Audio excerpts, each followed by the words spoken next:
Hey everybody, welcome back to the cave. We have a find here amongst my old tools. It's another one of those things that I forgot that I had, but I'm glad that I found it. I was rummaging around and came across it, and it started out life as a regular chisel with a regular handle length on it, but the handle had broken at the neck, and I just stored the head, thinking, well, one day I'll do something with it. And I vaguely remember, you see it's got a bend in it. I vaguely remember heating that up and putting a bend in it. I think I was trying to, get along a surface and into a corner or something like that. I forget what the purpose was. But I heated it up and then reheat treated it as much as I could. The unscientific way. It's the old watch for the colors. But here it is, back in the world again, so to speak. And I got to thinking, well, I could put a new handle on it, just the regular length, or I recently came across an old chair which had some pieces in it that I salvaged, and this is from the back of the chair, a chair rail. And I was looking at it, and I was looking at this, and I said, I don't have a slick.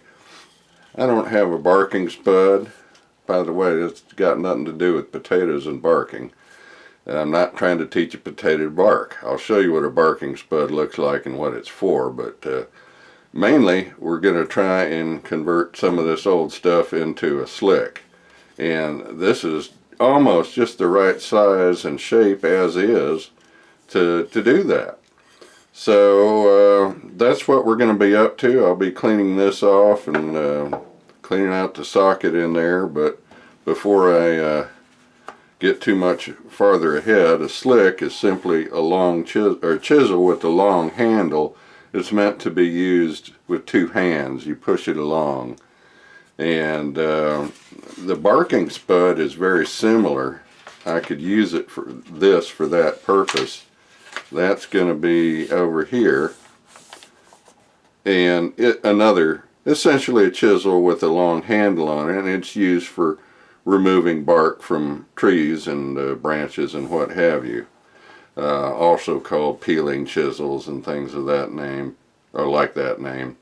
Oh, and we have barking irons too, I see here. This is an old book I had, Museum of Early American Tools. And it comes in handy as a reference because sometimes you come across these things in various places and you say, well, what the heck is that? And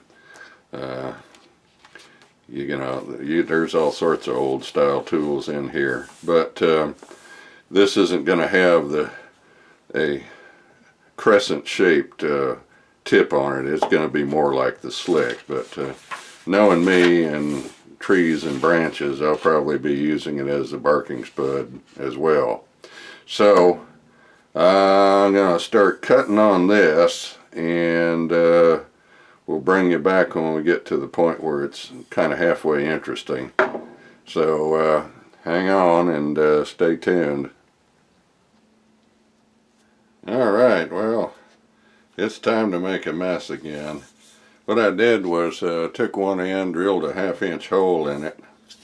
And I found this piece of handle, hickory handle that I'd cut off, and I drilled a 1/2 inch hole in that. So to get a ball end kind of thing on this, we're going to glue it in there and reshape it eventually, but peg it in, glue it, and I've scavenged up some old polyurethane glue, which is the foaming type, and it's almost hardened all the way in there. So I'm going to try and get some out. Oh yeah, there's some in there. And we're gonna see what we can do with this. Well, maybe, boy, oh boy, you can hear it cracking. Most of it's hard, but there's still some in there that's liquid. well, sort of liquid. If I can kind of tease it out. There we go. Nice chunky bits. Which is fine because I got a gap to fill there. Oh yeah, here we go.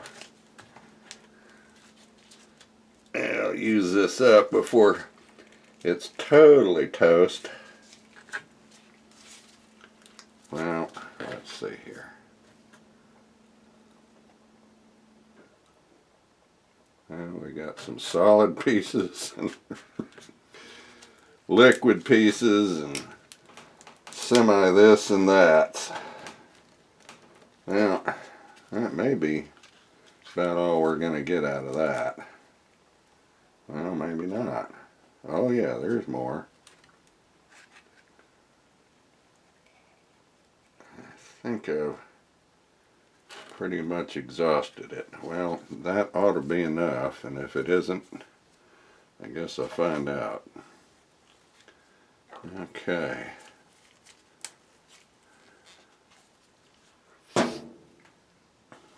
So, down the hole we go.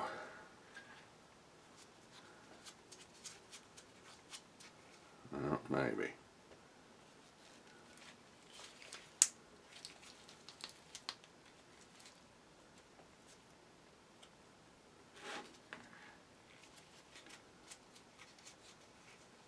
And I'll set this outside in the humidity and it'll be happy and foam all to hell. Which is fine, that's what I want it to do because it needs to expand to fill some of the allowance that I put into these holes just so the thing would fit together.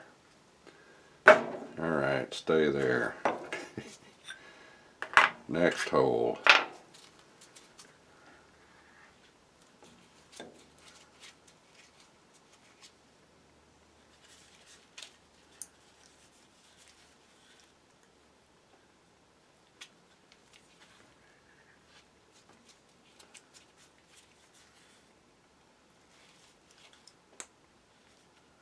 Okay, that'll be enough for that. I'll butter this up a little bit.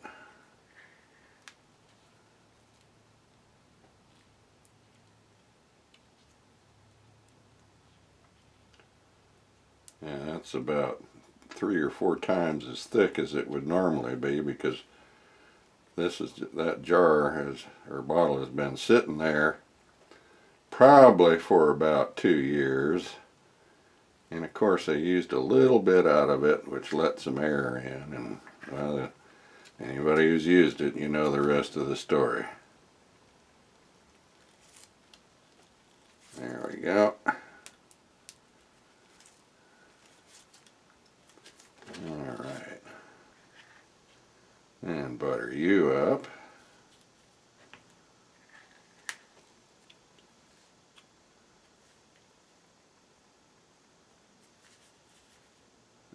Since I don't plan on hammering on this end, this ought to be plenty strong to do what it needs to do.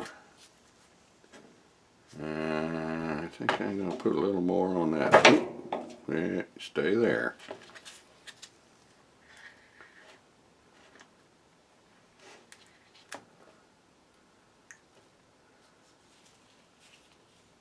What a mess of goo. It'll get messier too once the moisture gets to it. There. That looks yummy. Alright, here we go.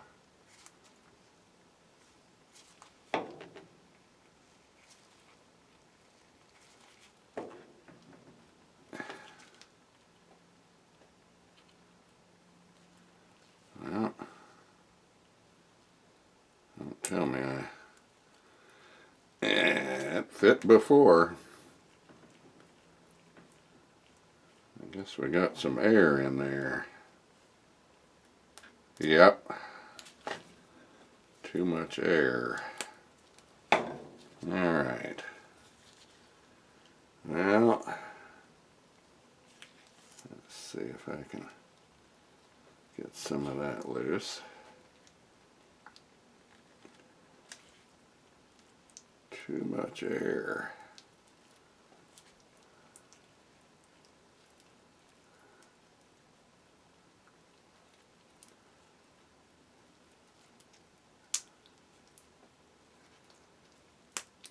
There we go. Okay. Now let's see. I'm stick her in that way.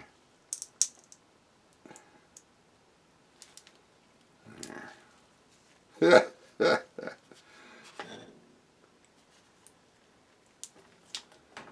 There we go.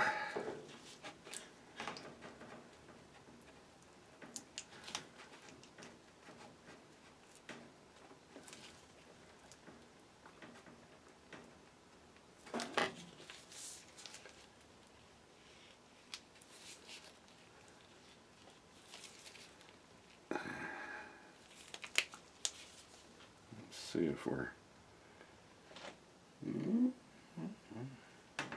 I think that's it. Okay.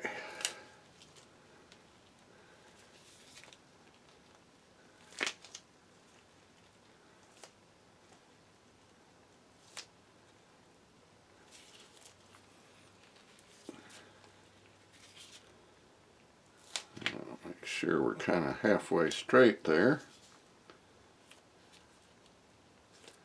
which we seem to be.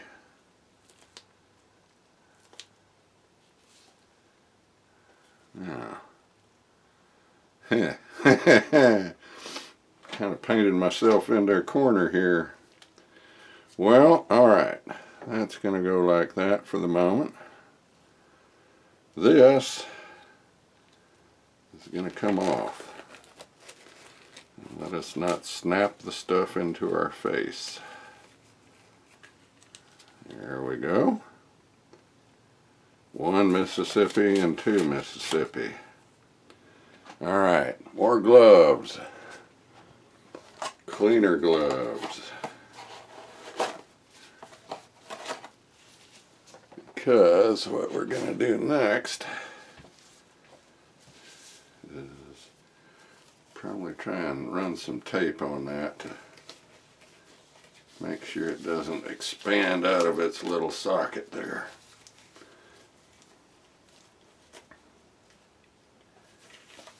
At least that's the story. Alrighty.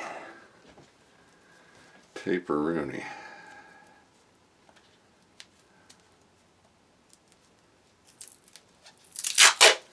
Get a couple of nice big pieces.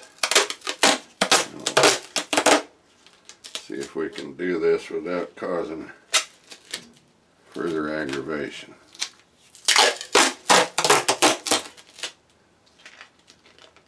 There we go.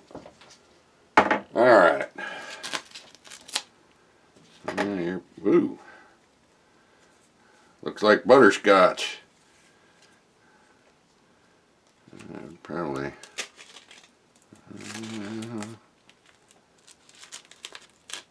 Just shy, of course. Well, alright then.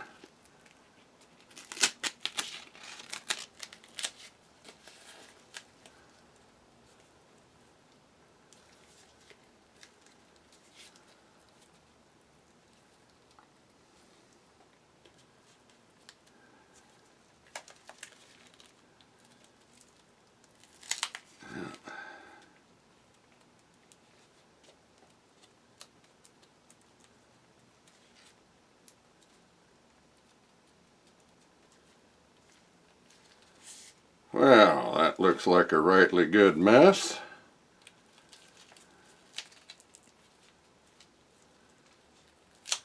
And so it is. So we're going to let that sit and dry out,